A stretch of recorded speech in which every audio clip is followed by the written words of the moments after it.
So it all actually happened kind of accidentally. Now, a lot of firemen, we have side jobs because we don't make a whole lot of money, so we have to kind of go and hustle on the side. And comedy, actually, I was fortunate that I was involved in it for several years, and when I had to transition out of the fire service, I went into it full time, and I already had all the connections that I needed to make so I could get out there and make a living. Enchanted Sky Media.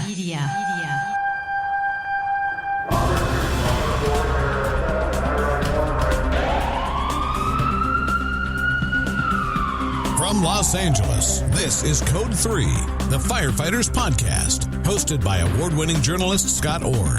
Code 3 features interviews with leading members of the fire service, discussing firefighting strategy, tactics, and other topics you need to know more about. Now, here's Scott. That's right, and I will not let Parkinson's stop me. Thank you for joining me again here on Code 3. You are listening to the show for and about firefighters. Let's get started. It's true that something good can come from even the worst situation, and you're about to hear from a great example. This is the story of how Travis Howze, a survivor of the Charleston Nine disaster in 2007, developed PTSD and ended up leaving the fire service after 8 years. He went on to become a full-time stand-up comedian, and his 2015 album, Reporting for Duty, reached the top 10. Now he entertains around the country, and he's even performed at FDIC, where he will be again in 2020. And Travis Howze joins me now. Welcome to Code 3. Hey, guys. Thanks for having me. It's good to have you. How are things going on the road? They're going well, man. Just get fired back up here after a 3-year break. Why did you take a break? I was in comedy for 10 years in stand-up, and I was pretty much all over the world, literally. Close to 40 weeks a year being gone, and we had our second child, and my wife pretty much becoming a single mother, raising 2 kids as a teacher. So I decided it was time to take a little break and help her out for a while. After 3 years, being home with a toddler, and honestly, it's a little rough. So I got to go back on the road. Toddler's killing me. It's been a long road to comedy for you. You've been a cop, a member of the Marine Corps, and a firefighter. But that super sofa fire was the emotional breaking point. What did you experience on that day? Yeah, so June 18th, 2007. That's a pretty well-known date in the fire service. I was a member of the Charleston Fire Department, Ladder Company 5. I was on the job several years at that point, maybe 5 years at that time. We had a fire that claimed the lives of 9 of our guys. I was actually off duty that day, and we were actually down the street having a benefit for another brother of ours who was killed 4 months to the day prior in a vehicle accident from Engine 2. His name was Shane Albers. And when that call came out, we heard it was getting pretty bad over there. So a lot of us kind of just got in our vehicles and went over there. And by the time we got there, everything was unfolding, and my firehouse was right down the street. And what I recall is I sent my girlfriend to pick up my gear from the firehouse, and then she got back pretty quickly with it. And at that time, they were pulling the guys out of the building and doing the evacuation at that time. We huddled around, all the firefighters. There were so many different jurisdictions there, and we knew that we had guys inside missing. The building had collapsed. It was a nasty night. And later on that evening, some of the chiefs came around, the battalion chiefs, and they were asking for volunteers for body recovery team. I was one of the first ones that raised my hand because back then, I was young, ho. I thought if anybody was going to go in there and find one of our guys live, it would be me. But I was very wrong. I want to say there was probably 15 to no more than 20 of us on the body recovery teams. They broke us up into 4-man, 5-man teams. And then we went in there and we spent the whole night searching through the rubble, smoke. The building still had a good amount of fire. And we were actually in there. And my truck, ladder 5, and then ladder 4 was overhead. They were still shooting their master streams down on top of us. We were actually having to call them on the radio and having them to, it's kind of like a Marine Corps terminology, pretty much shift fire. We'd have to have them shift so we could search certain areas. They were knocking fire down. And eventually we would locate all of our guys. I mean, it took all night to locate them all. And they were, I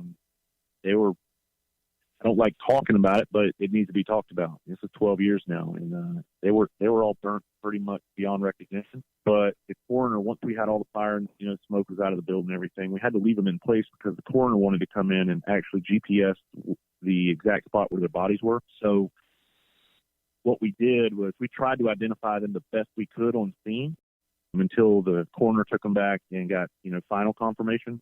So that's what we did. We went around to each individual member of our fire service that had fallen that night, and we were able to identify them just through, various ways. And I won't get into those details because it's very graphic. But yeah, and one of them was one of my best friends on the job. He was my first engineer when I started on the job, and we spent a lot of time together. And I was actually kind of haunts me still to this day. And I did an article about it, a couple of fire magazines. He called me right before his engine was dispatched to that call. I was at the golf tournament. I saw his call coming in, and I forwarded it to my voicemail. And he left me this hilarious voicemail because he used to cuss me out all the time. So he left me this very vulgar message cussing me out, and it was all in good fun. And I listened to it when I was on the way to that fire that night, and I deleted it. But I didn't know Lewis was being dispatched to that call. So I didn't know he was going to be there. And ultimately, I didn't know, obviously, he was going to, lose his life. And that's one of the things I wish I would have at least taken that call and talked to him. And I always think about that. And I wish I wouldn't have deleted the dang voicemail. Yeah. But years to come, so it's been 12 years, and I still, to this day, I still have issues with it. You've said you sunk into depression and PTSD after that whole incident. You were angry, you were suicidal, you had a death wish, some people might say. How and when did you realize you had to leave the fire service? It was 2.5 years later after that fire, so I stayed on the job. I turned to alcohol like a lot of people did, and I was just, I wasn't living my best life. But I didn't realize what was going on. I just kind of accepted the new norm, and I was always angry, depressed, and I was very hair-triggered. And something set me off at the firehouse about 2.5 years later, and I was actually forced to leave because I was sticking up for our guys. We had a monument out front of our firehouse. And one of our new guys they hired a bunch of new guys that came in, and one of our new guys put his coffee cup on top of the monument for our fallen. And I took the cup and I shattered it on the ground, and I had some choice words for him. And then one of our other guys kind of defended his actions, and I took that personal. So I kind of went after him on the attack. I lost my temper. I blacked out. We had 10 guys in my firehouse, and before I knew it, I was pretty much going after all of them. And it was just an incident that couldn't be swept under the rug. And at the time, I was getting counseling. I was getting help, and I thought I was, making progress. But I guess I wasn't. And ultimately, the city had to let me go. It was my last day on the job. Now, you've moved on into comedy since then, using the funny stuff that's happened when you were a police officer or in the military or a firefighter. And I know you've always thought you were a comedian in real life, but what's the transition to professional stand-up been like after those jobs? So it all actually happened kind of accidentally. Now, a lot of firemen, we have side jobs because we don't make a whole lot of money, so we have to kind of go and hustle on the side. And comedy, actually, before that fire, I was doing comedy on the side, and I was making a little bit of money, not much. But I was fortunate that I was involved in it for several years, and when I had to transition out of the fire service, I went into it full time, and I already had all the connections that I needed to make so I could get out there and make a living. So it was just kind of accidental how it happened. I grew up pretty funny. I was voted class clown in high school, and when I was a police officer on the job, I was definitely not the standard police officer. I was a very, very jokey guy, and I actually used to get in trouble for it all the time. And so it was a pretty smooth transition into comedy for me. It was a natural fit, and I've been there ever since. All right, we'll take a listen to a clip from one of your shows. This is about, well, we'll just play it. The first fire I ever went to, a family of 4 was coming out when we were going in, and I had second thoughts. I was like, hey, wait a minute. Like, shouldn't we be with them, right? And by the time I went to my second fire, I had already received my first paycheck and realized I didn't have anything to live for anyway. Just rush right in. If you hear anybody talking bad about a firefighter, it's probably another man because that firefighter stole his woman. Well, I'm serious. Hey, nothing. Firemen are notorious for stealing other men's women. There's something about a firefighter's profession that drives women crazy, man. My point. Don't worry, fellas. We wouldn't keep your girls long. Because there's something about a $28,000 a year salary that drives them right back to you. Boy, that's for sure. I think they're making a little bit more than $28,000 a year now, but that was the standard back then. I'll be back with more right after this. Don't miss your chance to get your hands on the hottest logo wear around. Code 3 podcast gear makes you look good and tells the world you're a fan. Now you can wear the Code 3 logo proudly. Just go to our website, code3podcast.com. Click the banner and you'll be able to order an assortment of cool apparel and accessories. And thanks for supporting the podcast that supports firefighters.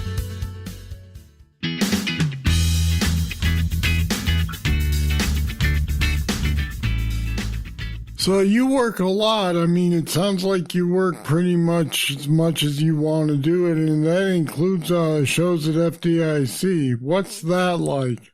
Man, so I can tell you, just to give you kind of a background of my comedy resume, and this is just for people that may not be familiar with me, because chances are I've been through your area, and you may have not even known it.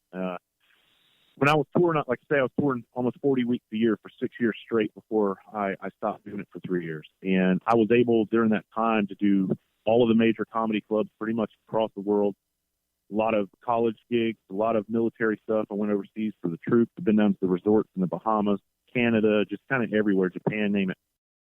And I was fortunate enough to make that album that you just played in 2015, and it actually climbed to number 7 on the top 100 comedy album. And that album was Reporting for Duty.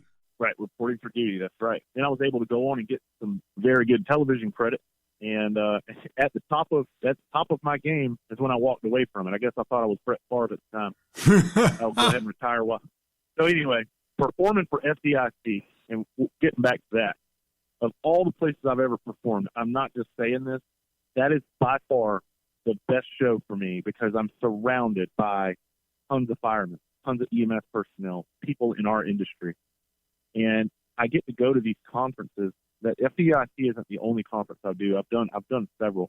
And it's such a humbling experience. Although I'm no longer wearing the uniform, I feel like I'm still very much part of it. And I perform for the Firefighter Cancer Support Network when I'm at FDIC. And all the funds that are raised from that event goes directly to helping firefighters who have succumbed to cancer, helping their families, or firefighters who have cancer currently. So it's a really good cause, and it just makes me feel very, very good to be a part of that. Do you change your set at all when you're performing for people who know the business from the inside? There might be little tweaks here and there, but for the most part, I used to do an hour to hour and 15 minutes when I was headlining, and now that I'm getting back into it, obviously I'm building back up to that with some newer material. It was pretty much the standard, the same show, just like if you go see a rock band, they normally play the same songs. Because for us, it's old jokes, but a lot of times most of your audience is brand new. So it's the first time that they get to see it. So I'd hate to change stuff that's really good and that works well, and maybe 10 people in the audience have already seen that, where the other 500 have not. When it's funny the second and third and fourth time someone saw it, that's when you know you have good jokes. Yeah, I guess that's true. And you mentioned that you do benefit shows. You do them for what you call public service heroes. Why is doing those kind of shows important to you? Well, I think people throw that around so loosely, and people say they want to appreciate our emergency services, and I used to hear it all the time. Oh, we love emergency service, and it's almost like it's the thing to say. But with me, it's really honestly the thing to do, because they are my family. I know what these guys go through and these girls go through. I know the darkness of the job. I know the fun times of the job. I know the chaos of the job. And they're really special people. Like, I genuinely understand that. And I'm not saying the general public doesn't respect what they do, but I don't think they really have an understanding for exactly what they go through. So for me to be able to go and just give back and just give them some laughs and maybe take some stress off of their plate for just a moment in time, man, it really is a better feeling.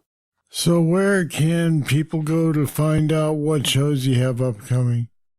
So I'm literally, as I'm talking to you right now, just decided to come back into comedy 2 weeks ago, and we're making a lot of major changes to my social media and everything. So as of right now, you're going to have to follow me on Facebook or Instagram. My website's under construction. It used to be, and it's going to be funnyunderfire.com. That's what it will be again. But we're taking a different trajectory now, so we're having to build this site.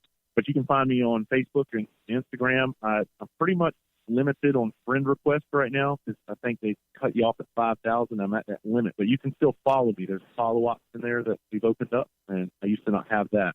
Or you can go to my Instagram page, just my name, Travis, TravisHowze. It's that simple. All right, Travis Howze, it was great having you on Code 3 today. I appreciate it. Thanks so much for having me. And we put some more information about Travis Howze and where you can see him on our website at code3podcast.com/Travis. Check it out.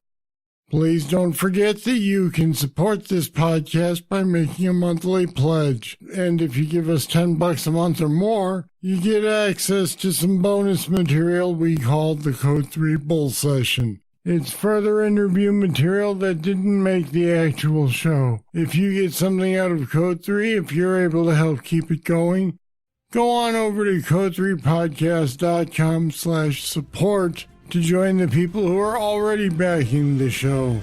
All right, that's it. That's all for this edition of Code 3. Thank you for listening. I'll be back next time with more, and I hope you'll join me. I'm Scott Orr, and until then, stay safe.